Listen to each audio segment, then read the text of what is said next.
श्री हरि गोस्वामी तुलसीदास जी की संक्षिप्त जीवनी। प्रयागराज के पास चित्रकूट जिले में राजापुर नामक एक गांव है। वहां आत्माराम दुबे नाम के प्रतिष्ठित सरयू पारिणी ब्राह्मण रहते थे। उनकी धर्मपत्नी का नाम हुलसी था। संवत 1554 की श्रावण शुक्ल सप्तमी के दिन अभुक्त मूल नक्षत्र में इन्हीं भाग्यवान दंपति के यहाँ 12 महीने तक गर्भ में रहने के पश्चात गोस्वामी तुलसीदास जी का जन्म हुआ। जन्मते समय बालक तुलसीदास रोए नहीं, किंतु उनके मुख से राम का शब्द निकला। उनके मुख में 32 दांत मौजूद थे। उनका डील डौल 5 वर्ष के बालक का सा था।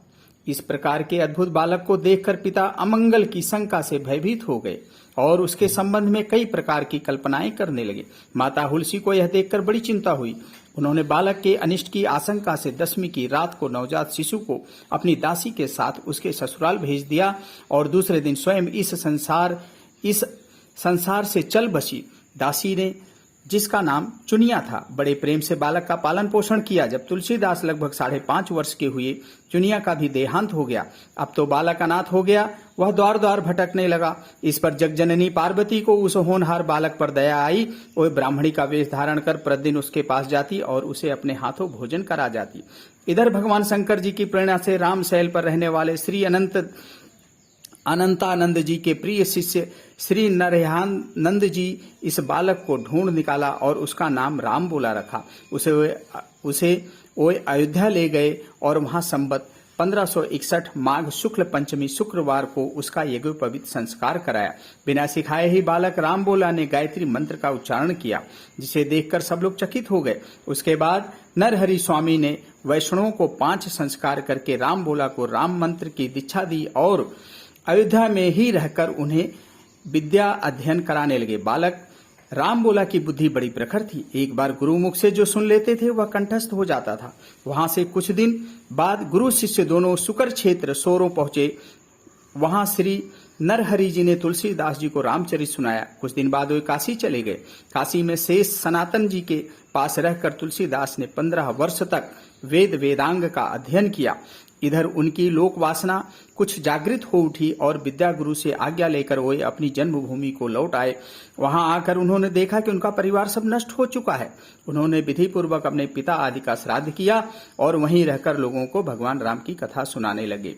संवत 1583 ज्येष्ठ शुक्ल 13 गुरुवार को भारद्वाज गोत्र की एक सुंदरी कन्या के साथ उनका विवाह संपन्न हुआ और वे सुखपूर्वक अपनी नवविवाहिता वधू के साथ रहने लगे। एक बार उनकी स्त्री भाई के साथ अपने मायके चली गई। पीछे पीछे तुलसीदास भी वहां जा पहुंचे। उनकी पत्नी ने इस पर उन्हें बहुत धिक्कारा और कहा कि मेरे इस हाड़ मास के शरीर में जितनी तुम्हारी आसक्ति है, उससे आधी भी यदि भगवान में होती तो तुम्हारा बेड़ा पार हो जाता। तुलसीदास जी को ये शब्द लग गए। वो एक क्षण भी नहीं रुके, तुरंत वहां से चल दिए। वहां से तुलसीदास जी प्रयाग आए। उन्होंने वहां गृहस्थ वेश का परित्याग कर साधु वेश ग्रहण किया। फिर तीर्थाटन करते हुए काशी पहुंचे। मानसरोवर के पास उन्हें काकभुजुंड जी के दर्शन हुए। काशी में तुलसीदास जी राम कथा कहने लगे। वहां उन्हें एक दिन प्रेत मिला, जिसने उन्हें हनुमान जी का पता बतलाया।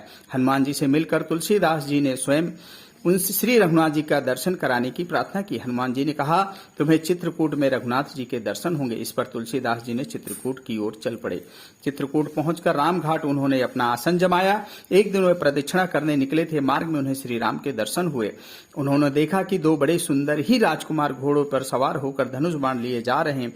तुलसीदास जी उन्हें देखकर मुग्ध हो गए, परंतु उन्हें पहचान न सके। पीछे से हनुमान जी ने आकर उन्हें सारा भेद बताया तो वे बड़े पश्चाताप करने लगे। हनुमान जी ने उन्हें सांत्वना दी और कहा, प्रातःकाल फिर दर्शन होंगे। संवत 1607 की मौनी अमावस्या बुधवार के दिन उनके सामने भगवान श्री राम पुनः प्रकट हुए। उन्होंने बाल रूप में तुलसीदास जी से कहा, बाबा हमें चंदन दो। हनुमान जी ने सोचा वे इस बार भी धोखा न खा जाएं, इसलिए उन्होंने तोते का रूप धारण करके यह दोहा कहा, चित्रकूट के घाट पर भई संतन की भीड़, तुलसीदास चंदन घिसे तिलक देत रघुवीर। बोलो श्यावर रामचंद्र की जय। ओम श्री हरि।